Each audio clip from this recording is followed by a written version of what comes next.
Hello, my name is Sam, otherwise known as Function, and it is awesome to be back with some more Supreme Commander action, something a little bit different today. I thought in between proper casts I would do some reviews of my own PoV gameplay, see if anyone's interested in that. So yeah, rather than taking a replay from the vault, I just recorded playing it live, and then I'm re-watching that video and commentating on it. It's a little bit too hard to talk while I'm playing, so I thought this was the best way to do it. Anyway, the map is Adaptive Moon 4v4. I think this is just an absolutely gorgeous map. Aesthetically, it's just brilliant. There's even a little satellite orbiting the moon. Apparently people don't like playing on it. I quite enjoy it. I think it's an interesting map. I think it does some things that other maps don't do very well. But I think it's fairly interesting. So yeah, I'm currently sitting at 755 on the 4v4 ladder. Well, as I play this, as I record this, I think I'm more like 900, something like that. I haven't played too much 4v4, so hopefully it'll go up quite quickly now that I'm playing it. But yeah, if you take a look at the way the map is set up, it's not super obvious right now, but we've got obviously 4 players on each team, and 3 of them are in a sort of pocket over on the right hand side, and then I'm sat here out on the left. There's quite a lot of reclaim on this map, as you can see. This little, well, big crater has a ton of reclaim on it. So I'm gonna get my comm over there fairly soon. I've gone for 2 land factories. I'm not putting any effort into air at the minute. Hopefully the white player is going to focus on the air game. Yellow's actually on first air factory by the looks of it, so hopefully he is going to help us out in terms of air. Just gone for engineers mostly, because it's a large map and it's 4v4, so I don't tend to expect too much early aggression, especially at this level. So I tend to prefer to just focus on engineers, especially with a map with so much reclaim, and reclaim that is so easily accessible at the start of the game. I think it's really important to make sure you've got a lot of build power going on. Yeah, we've got this bomber going overhead, which is super annoying. I ping it to try and ask one of the air players to do something, but it doesn't look like they're going to be super helpful, so I start work on an air factory, actually switch this land factory that was producing strikers and Lobos to producing archers instead, so I can deal with this bomber myself nice and quickly. It's killed a couple of engineers. I've already built the mexes. The only thing that it's doing now really... no, I've actually missing a few mexes, but the main thing it's doing is preventing me from getting reclaim at the minute. And you can see I got another MG or 2 there. Got 2 archers now, so I don't think it's going to get any more kills if I remember correctly. But turns out I was wrong about not needing to expect early aggression. You can see that bomber right in the south there getting another NG kill, or it's trying to. I think I accidentally dodged that bombing one. Yeah, you can see there's just so much reclaim to be had. Unfortunately, because this is a PoV and not a replay, I can't really skip through the sort of slow parts. That's a misplaced factory there. I should have put it next to the mech. Speaking of economy, we're overspilling a bunch of mass, so I need to fix that. I've got my... I think it's default key binding. If you click mechs and press the C key, it will immediately start upgrading. Really useful to have. You can see my enemy player, blue, King Cash K. On my mirrored side, he is... he's bringing Mantis forward, but not his comms so far, so I think I'm gonna kill these mantis and then finish work on that factory. I think I probably will get a couple of engineers out. I'm not sure. I might just start work on on strikers. I can't quite remember. But yeah, a ton of mass in this big crater here, plus 3 mex points. So really important to get control over it. So yeah, shift left click to produce 5 engineers at once, or queue them up at once.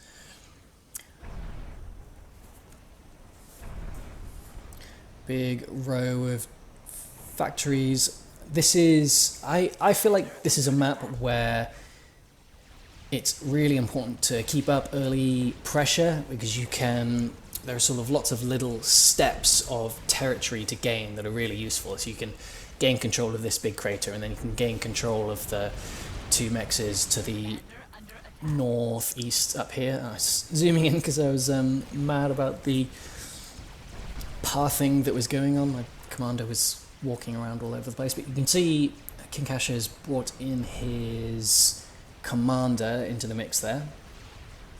I'm doing a reasonable job of keeping control of the economy. I'm not floating too much mass. I'm using most of the mass that I've got. Luckily we've got overspill coming in from other players in terms of power.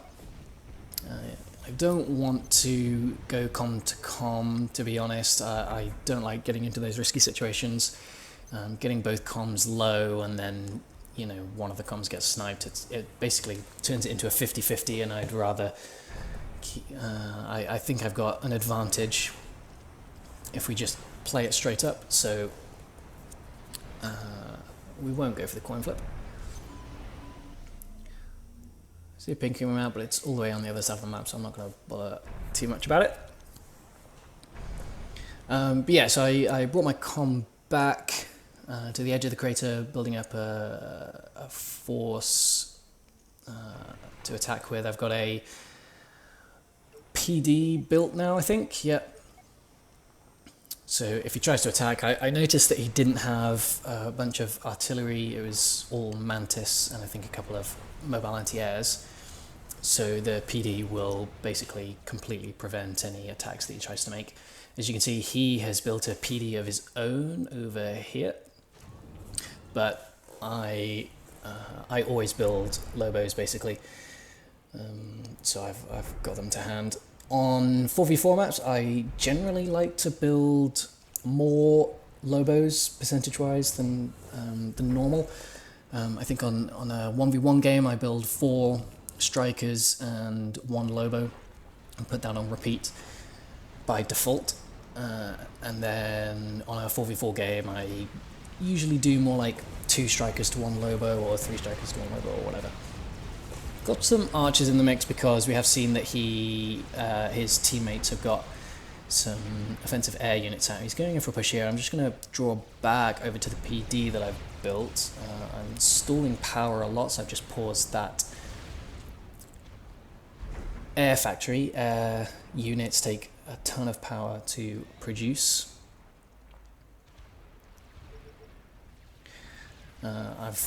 When I made that initial retreat earlier on, the first thing I did was build a radar so I can see whether or not I need to continue to retreat further or if I can build up a defensive position in that spot. And that radar is giving me a bunch of grey blobs, so I fly overhead with my interceptors that I have available to see what those grey blobs are. I can see that I'm massively outnumbering him now. He doesn't have a ton of defensive structures. He's got some engineers behind, so those aren't offensive units, so I've killed his army, and I can continue to press forward. It looks like he was focusing on something else there, so I've caught his commander off guard. So he is like 6,000 hit points below me now, so I can just charge forwards and 1v1 him, and I'll pretty much always kill him here. I'm doing something that I don't think every player knows about.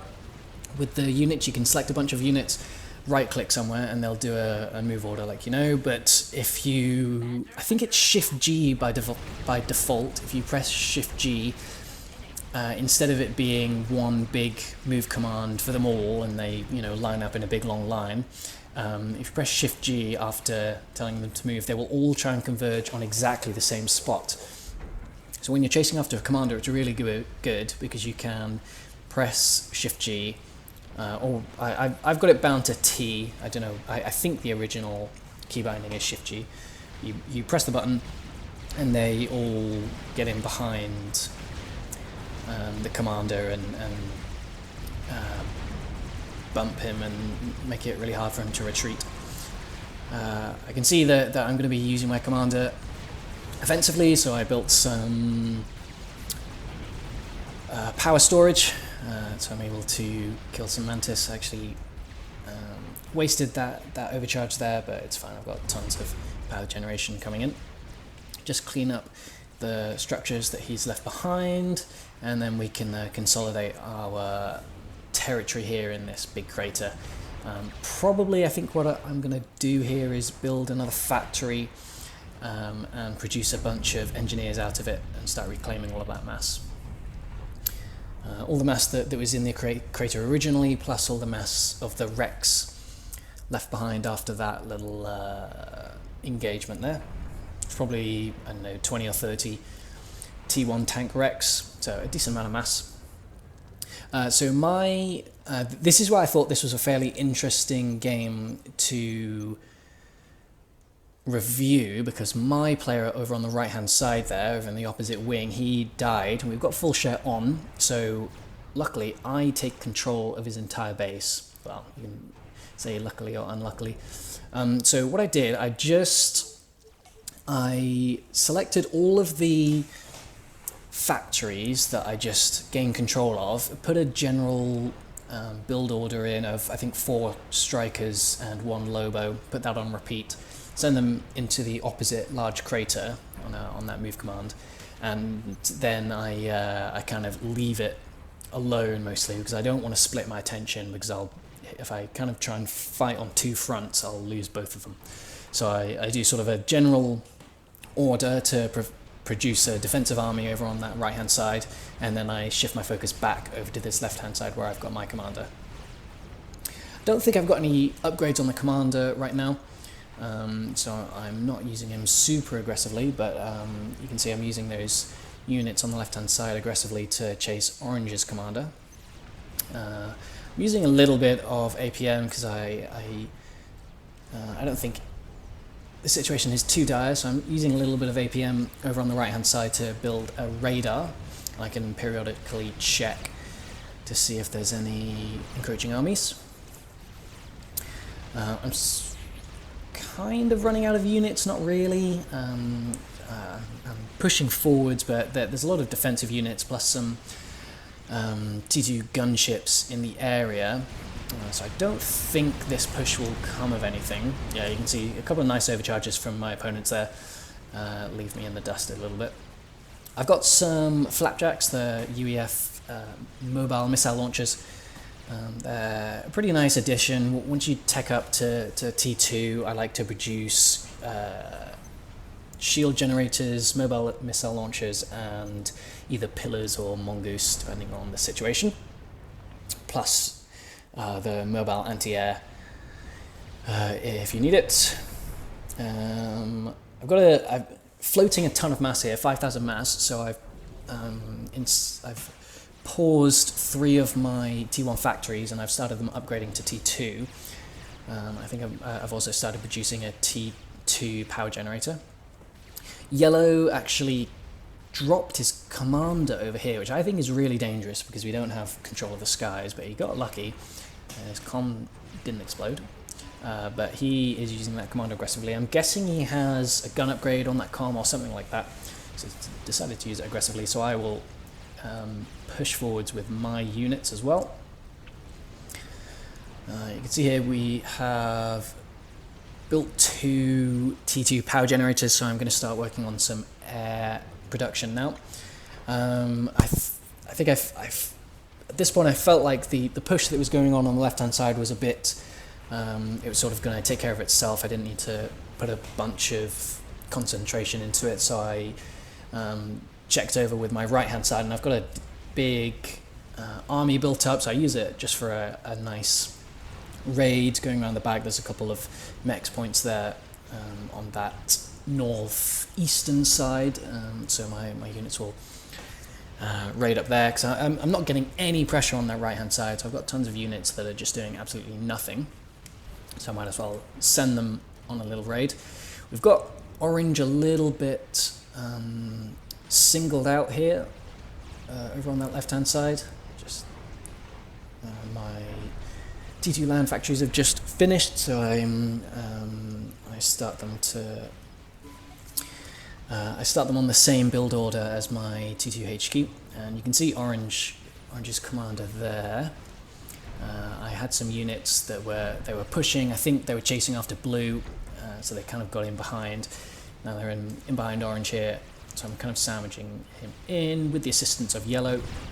My gun upgrade on my commander is finished now, so I'm bringing him forwards, but looks like we're going to be able to wipe out yellow. Orange, sorry, wipe out orange.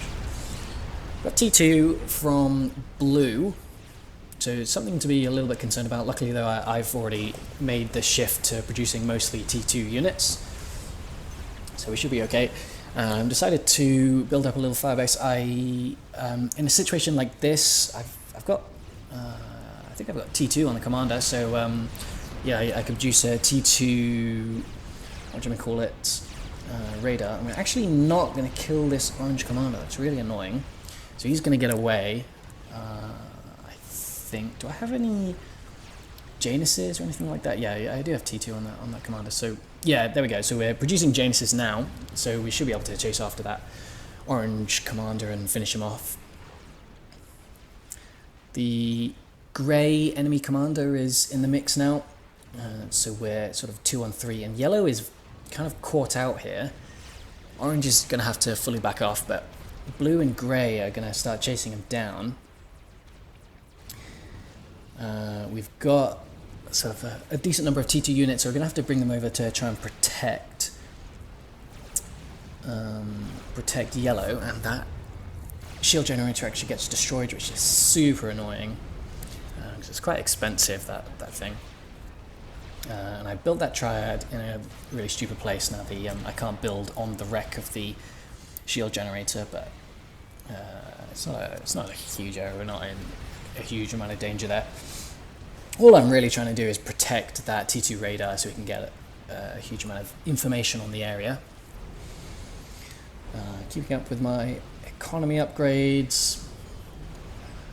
I'm going to check back in with the right hand side, see what's happening over there, but looks like we're producing more T2 engineers, I think, to assist with the Janus production. You see yellow is going a little bit crazy, going far forwards there. Orange is back into the mix, and he can't be on a whole lot of hit points. I can't imagine he's on more than 1,500 hit points. We can, I think, wipe him out. You can see there, struggling with the replacement of the shield generator. I was a bit annoyed about that. Looks like blue actually went up in smoke, so yellow doing a really nice job there. I think I came in over the top with some Janus fire to assist, and then I'm sending the Januses down to help clear out this little firebase that's been set up in the cranny there. And yellow going pop, so as I suspected, he was using his commander a little bit too aggressively. Yeah, I built my the shield goes up just in time to protect against that one Corsair. I don't think it would have done too much damage, but nice to do anyway. And yeah, this commander he's on 8,000 hit points now. Actually, I think these Seraphim commanders have quite a lot of regeneration on them. But I've got a decent number of Januses coming in, plus a bunch of T1 and T2 units. I'm using the old base of yellow now. Yellow's base is also being gifted over to me as we pop orange. So I'm using yellow's base to produce Januses. Again, not really trying to micromanage that base. I just selected all of those engineers that were idle with my idle engineers mod, and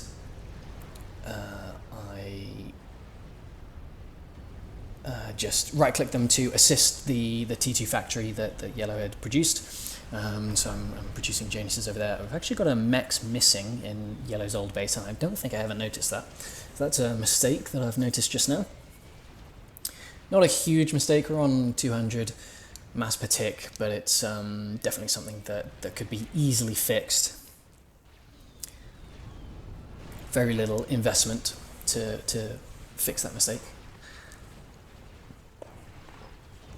So you can see with the radar that I've built over on the right hand side, I can see there is a defensive army up there for purple, but it looks like it's outnumbered by the units that I've managed to produce over there.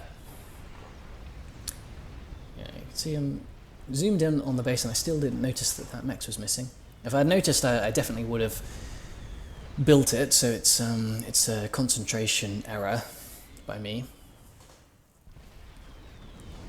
Just finishing off this base over here with some Januses. It's been, looks like Orange's stuff is all being gifted over to Purple. Purple's attention now split over on two fronts like mine is. Hopefully we are going to do a better job than he will. So we're being attacked by Swiftwinds. The Aeon don't have access to a T2 fighter bomber.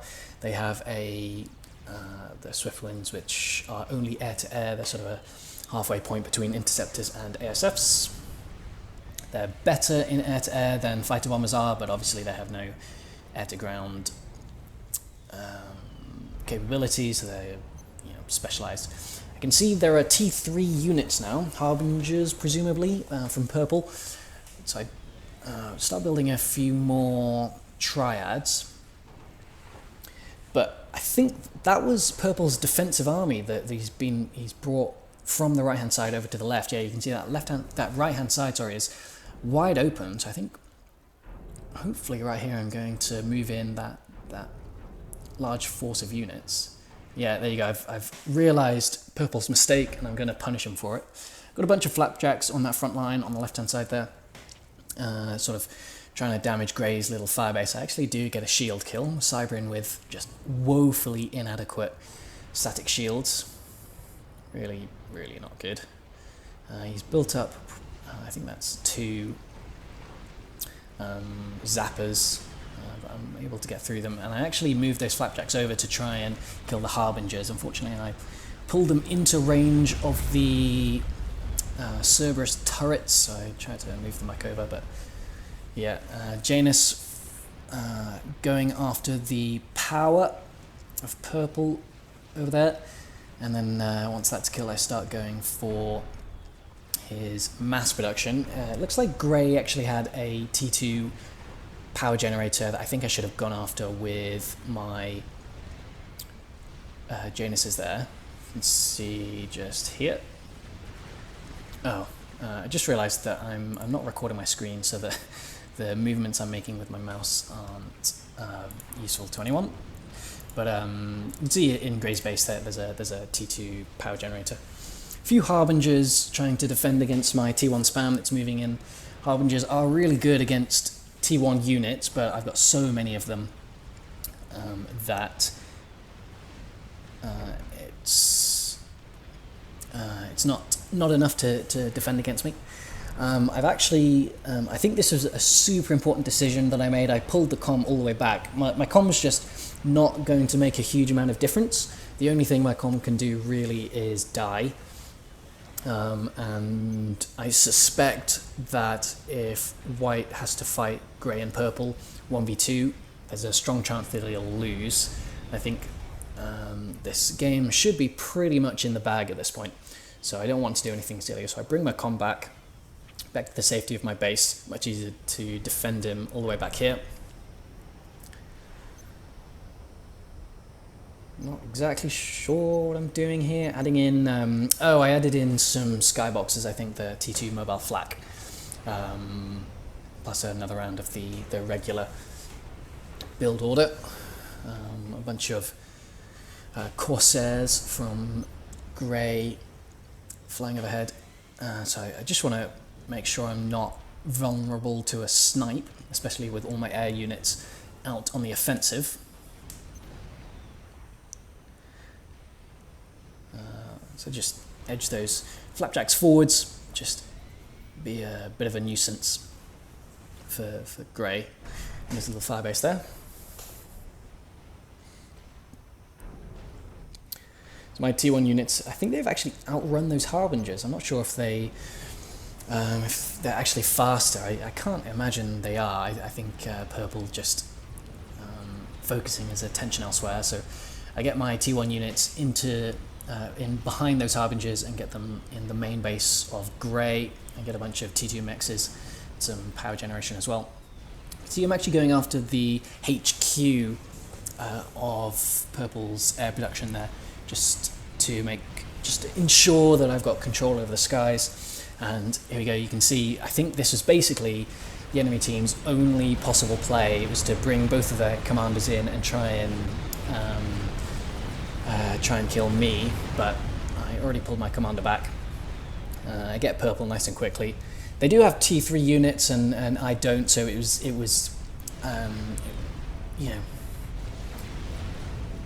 if my commander was still there, there was a half decent chance that it was going to work, but I luckily predicted, or at least defended against the possibility, which is something that I very much don't always do.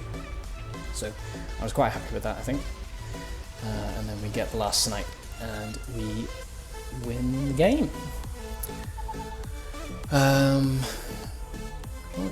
think we're going to look at the score charts, but yeah, I thought I'd post this because it was just a game that I really enjoyed. I don't often enjoy 4v4s, but that game I think inspired me to start playing a few 4v4s because it was really quite enjoyable.